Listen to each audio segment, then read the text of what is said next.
What does your social media footprint look like? What does your web presence look like? Are you a parent that's possibly scared that your children may not be being safe on social media? In today's episode, we're going to help you answer these questions and have a little bit of a peace of mind on what to do with your social media. Enjoy today's episode with Chloe Rosen with Rosen Media Consultant.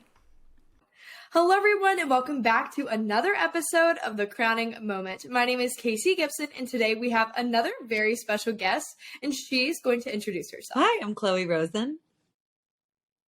Awesome. Well, Chloe, I'm so glad to have you here today, and I want to go ahead and ask you a little bit about things I've been seeing on social media. You popped up on my page probably like a month ago now, and you were working with Miss America Grace Stanky and a few others. We had Lex in there doing hair, and so I want to ask you, how did you get involved with that, and what has kind of happened since then? Yeah, so I grew up around pageants, and my mom was a director of a state pageant for Miss America my whole life.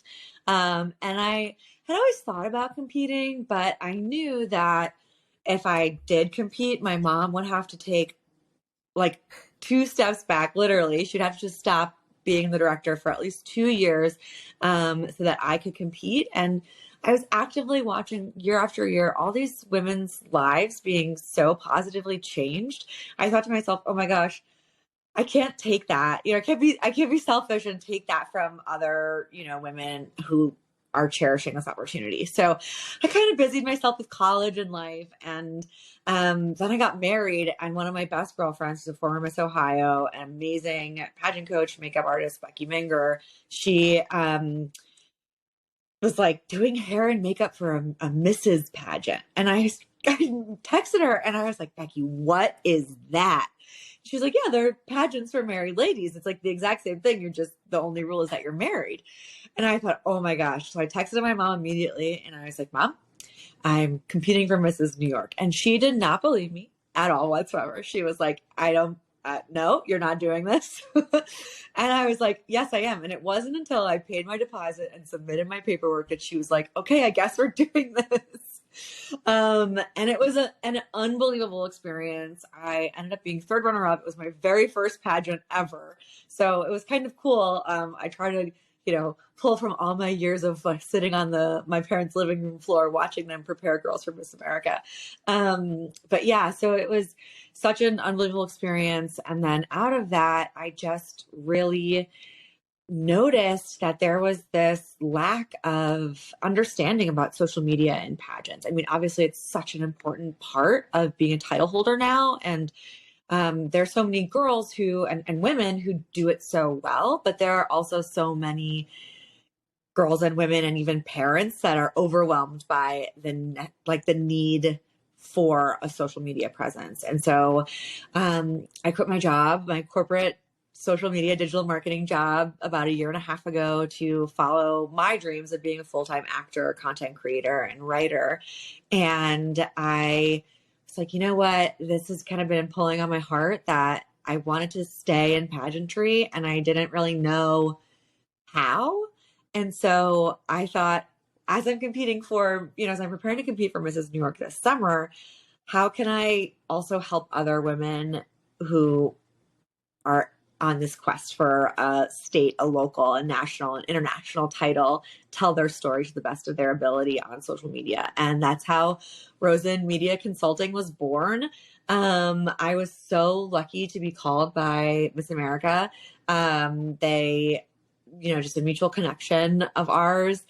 And I was able to head down to Chicago and work with Grace and Lex, and Becky was actually the makeup artist and hair, and she had incredible styling from Ciara's clothing line, and Dan DeVerney Photography did her whole shoot. And it was just really such a great experience to shoot behind the scenes. We did that Here Are the Changes to Miss America video. And we did a bunch more other like reels and things that'll come out later.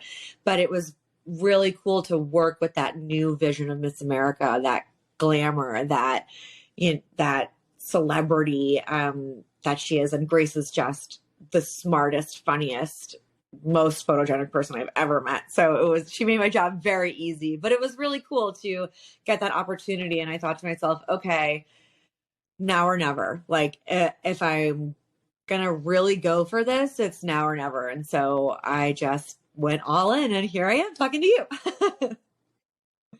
That's amazing. And when I reached out to you, I was, noticing a few things on your page and I was like, oh my gosh, like she is full on this. And then again, you mentioned the video of Grace talking about the new things to Miss America. And I was in the middle of doing hair and makeup the day when I had finally seen the video.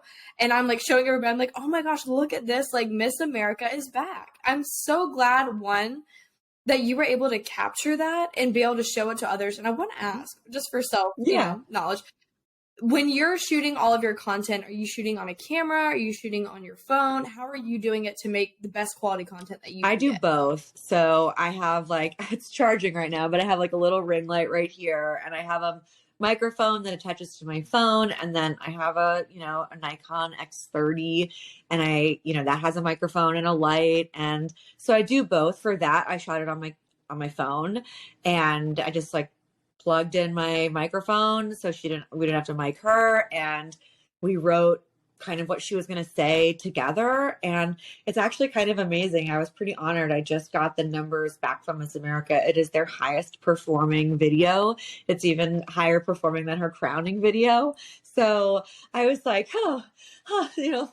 just give myself a little pat on the back there. So it's fun to bring to life what's special about that organization and that opportunity, and then the woman behind it. So yeah, I use a little bit of everything. I think my husband was not prepared when the pandemic hit, and for all of the equipment that I was going to buy. But yeah, so I cannot wait until we move into a 2-bedroom apartment and I can have a studio, because I have everything. I have a light kit and backdrops, and so I have it all, but it just depends on if I'm on a set, what I'm using is I try to keep it really easy and portable. Okay, so you mentioned as well, when it comes to social media, and sometimes parents can be very overwhelmed. I know my mom, when I was starting out, just kind of said, good luck, figure it out. And so I did. And that's where kind of my love and knowledge for social media came from, was being able to figure it out myself. But for these moms out there that are maybe a little scared to have their child at such a young age on social media, what would be a way to kind of encourage them of hey, here's what it can do for them? Or is that something you would kind of just leave alone? How would you handle that? One of the first things I talk about when I work with parents is social media safety, and keeping your child safe on social media is paramount, especially today when kids are exposed to so much so early.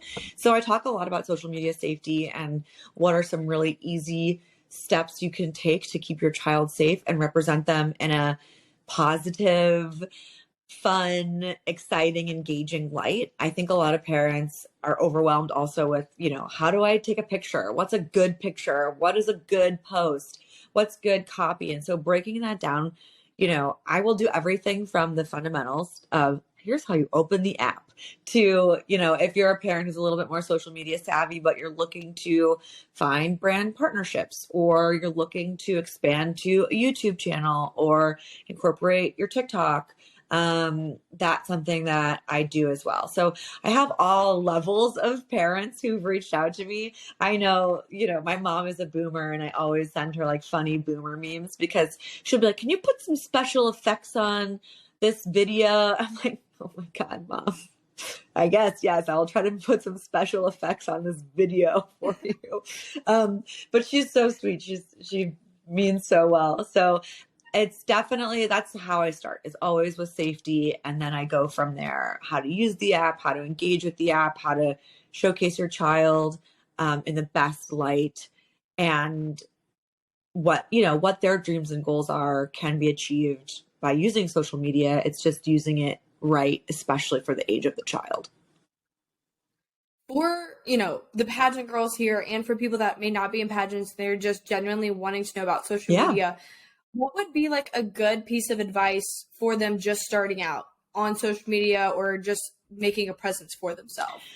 I think the best thing to do is I always ask my clients, why you, why now? Why are you relevant, and why is now the time that you are relevant?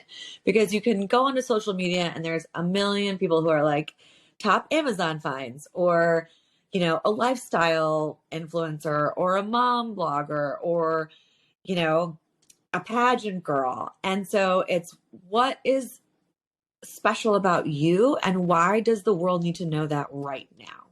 And I think really tailoring your posts and your story and your messaging to that, it really helps streamline your social media, but also keeps it true to you and your personality. I think a lot of girls I talk to are like, I just don't know what to post. And so that's the first question I always ask is, why you? Why now? Because why should I stop on your page and follow you and engage with you and be inspired by you and read your copy? And I think asking that question for yourself is so important, and answering it is even more so. That's amazing. And when you're talking about the story, how does someone figure out, what truly is their story? Like you said, there's the Amazon top hits and things like that already out there that people are already, pushing so hard. How do you really find your story? Like, what is a good way to do that? I think working with me, number one, because I will definitely push you to figure that out. Like, for instance, I had a job with a girl who worked in healthcare, and she really wanted to focus on travel and fashion. And I just said, well, why do you work in healthcare? And she gave me this whole amazing, beautiful story about what brought her to healthcare administration. And I was like, that's what you should be talking about. I mean, I'm getting chills just thinking about it now, because like it was so moving, and she just lit up just talking to me. I was like, okay, stop. You are a different person when you're talking about this than when you're talking about your favorite outfit or your favorite place to travel, or even like your dog or your best friend. This is what you're passionate about. So how do we weave this part of who you are, this part of your story, into your content? Does it have to be all these pictures of, you in a hospital? No, but it can be a picture of you traveling and being reminded of what is important to you about your job and your day-to-day, whatever. I think that's the thing that I try to hone in on, is that special piece about each woman or person that I work with, is that there's something that lights our fire for every one of us. And I think people are afraid to show that on social media. And the beautiful thing about social media is now more than ever, people are looking for authenticity. They're looking for the real person. I don't want to see a Kardashian. I want to see like you putting on your makeup and like Grace talking about nuclear fusion. We did one of those videos and I was like, this is so great because you're so beautiful, but you're talking to me about nuclear fusion and I have no idea what any of this means, but I love it. So it's like, I want to see those moments of a real person. On my personal page, I'll talk about injuries or a struggle that I'm having, and what's so special to me and what I think grows an audience organically is the people that find your content and say, wow, I not only connect with that person and I see myself in that person, but I didn't even realize how much I needed to read that today, or I needed to see that today. And I think that's what gets you the organic, loyal engagement that you want, that brings in more followers, that brings in more brands. And yeah, there's a lot more to it, but at its most fundamental level, that's where I like to start. Okay, so for like your 2023 vision board, if you could help, social media strategy or consult anyone, who do you think that you would like to work with? I know pageant is like your new realm that you really like working in, but if you could work with any company, who would you work for? Or work with, not for. With. Oh my gosh, this is such a good question. Okay, so this is like not even a real person, but my husband and I are watching Yellowstone right now. Like, we are deep into it. And I feel like I just want to live on that ranch and know all of those people and tell all their stories. I mean, obviously somebody is doing that. It's a television show. Someone's telling their stories. But I feel like if I could run Beth Dutton's social media for a day, it would just be like mind blowing. She probably is like, I eat social media for breakfast or something. I don't know if you watch Yellowstone, but like she's such a incredible, strong female, but she's also so vulnerable and wounded. And so I feel like and she's funny and she's so stylish. So I feel like there's so much there in that character as a writer and actor as well, that I'm like, oh my God, the things we could do on social media to, tell the story of Beth Dutton or the life of Beth Dutton. That would be so awesome. That would be so cool. Because like social media now doesn't have to always be just a highlight reel, like it's boring if that's what it is. I 100% agree with that. And that's what I think it was Chesley that had said it. Like, social media is like your only top moments. Nobody really gets to see the behind the scenes of what, led up to that really good event or really amazing dress that you got. Like, you don't see the behind the scenes. So being able to see that is such an interesting thing, because people are like, oh my gosh, I had no idea that she had to go through all of these hoops or do all of these things to get where she is today. Mm-hmm. And they just, miraculously think that you're just this super successful person that popped up overnight, and you've been working so hard for, years and years and years to get where you are. But I want to ask you, speaking of like getting where you are, you mentioned that you do writing and you're an actor. Where did that come from? I know we talked about you had a corporate job before this. When did all of that kind of come up? Yeah, so I went to college in Virginia. I got my BA in acting. I've always wanted to be an actor. I got my BA in theater.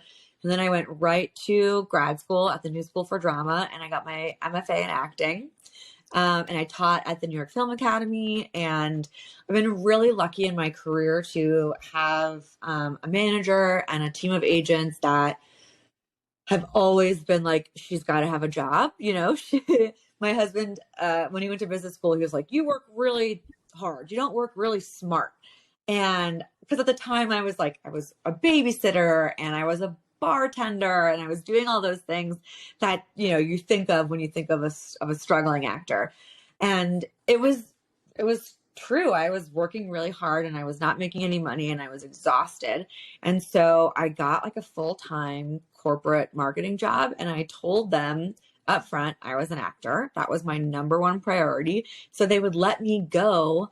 Obviously pre-pandemic, they would let me go on auditions during my lunch breaks and take vacation days for, if I was on set. I did a lot with Comedy Central Digital. And so it was really awesome to feel really supported in my on that corporate side. And I just got to a point where I was auditioning so much that I was like having to call out sick, because I would be like, there's 5 auditions today and they're all over Midtown Manhattan, and then somewhere down in the financial district, and then one is up in Chelsea, and I'm just not, this is ridiculous. I've like used all of my vacation days on auditions, because I mean, what a champagne problem, right? And then the pandemic hit and it turned everything virtual.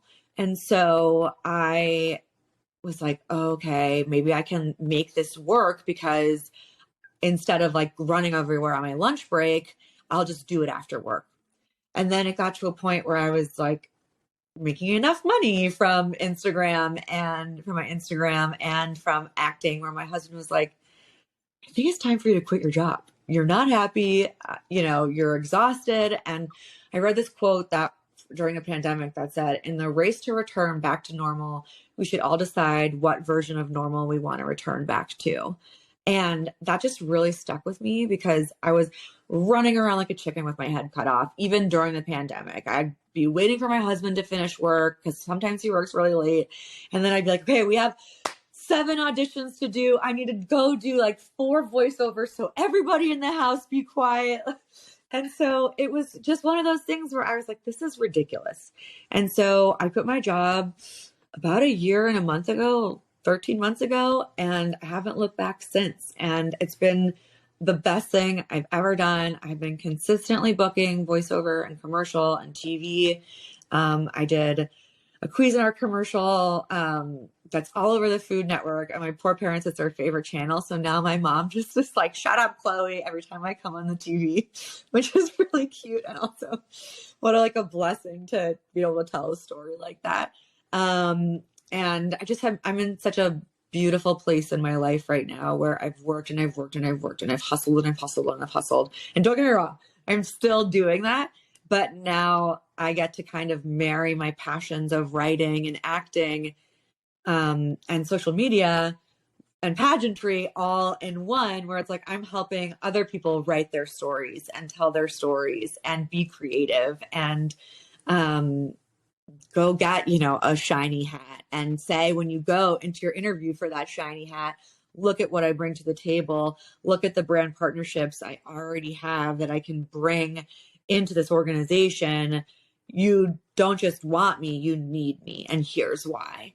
And that's just been so fun for me. So I feel really, really lucky. I'm very blessed. I know I have so many artist friends who are not able to really do this, who have to work really, really hard. I'm very lucky. My husband is so supportive. So don't get me wrong, there are some days where I'm like, oh my God, what am I doing with my life? But for the most part, I feel, so balanced. Like this morning I had a voiceover audition and then I had a client call and now I'm doing this. And then I have a mock interview for Mrs. New York with my coach. And then I have another client call and then I'm getting my nails done. And then I have another audition. So it's like, that's kind of my day to day. It's like this perfect mix of everything I love, which is, knock on wood, it stays this way.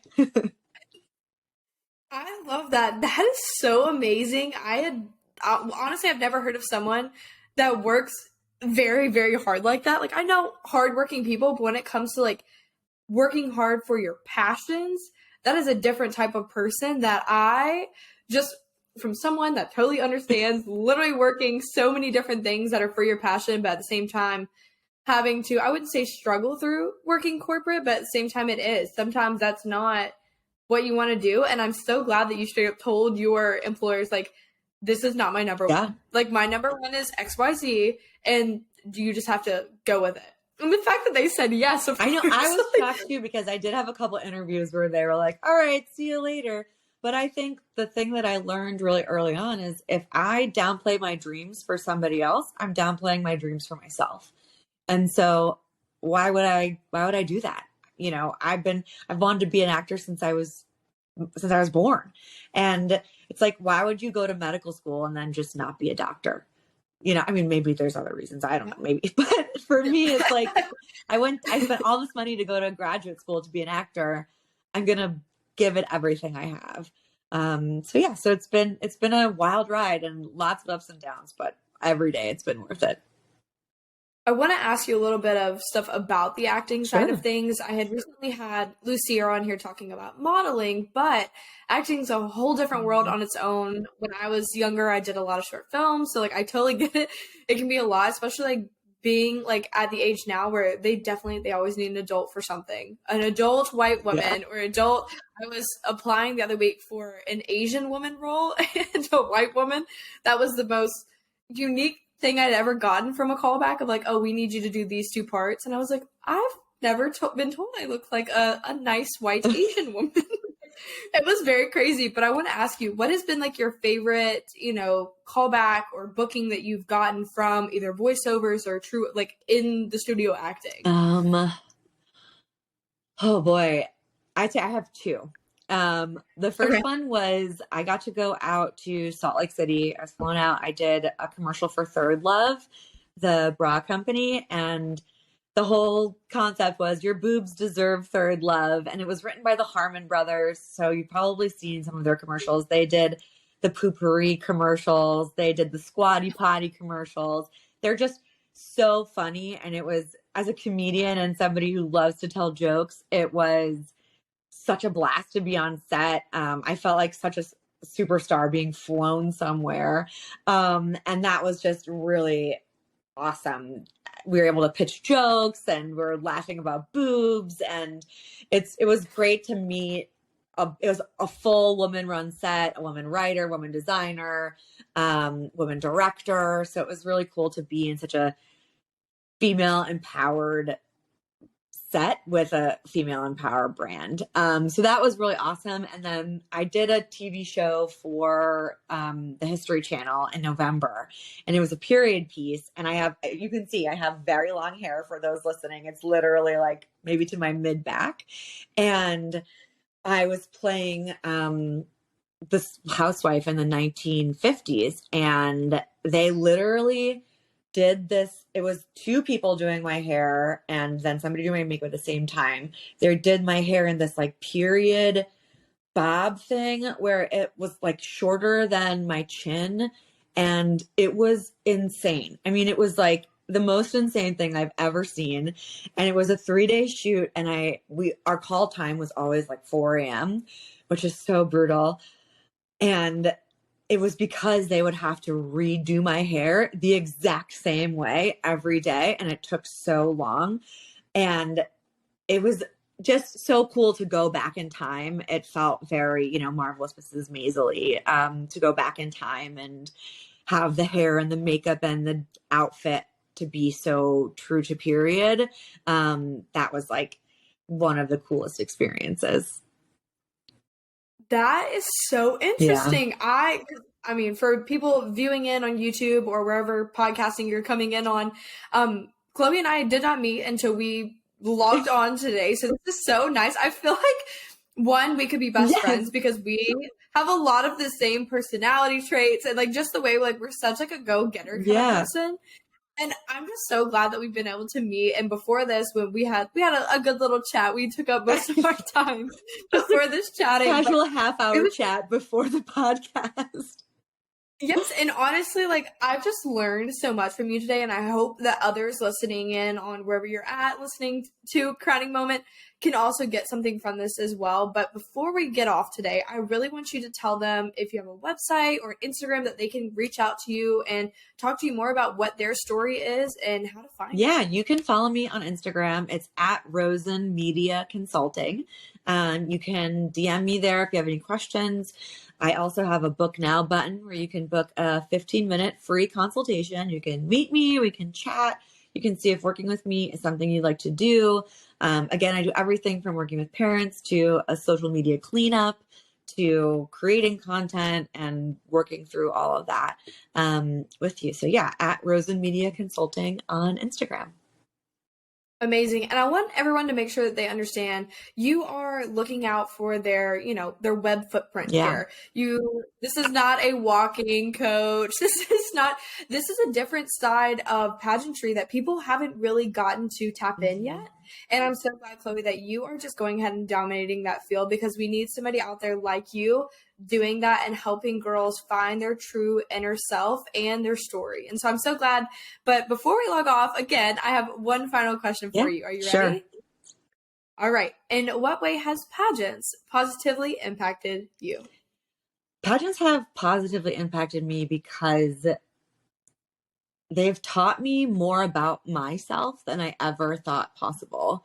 When I was going through the training, I guess you could say, the preparation for Mrs. New York last summer, I'd watched so many young women go through that process. And I thought to myself, I got this. This is, no problem. And my mom always jokes, you have 5 minutes to cry. And she'll literally time you. She'll be like, okay, you're crying. That's 30 seconds off the clock. You really want to use all your 5 minutes right now? We have a long summer ahead of us. And she was brutal. And I remember thinking, like, I'm not going to cry.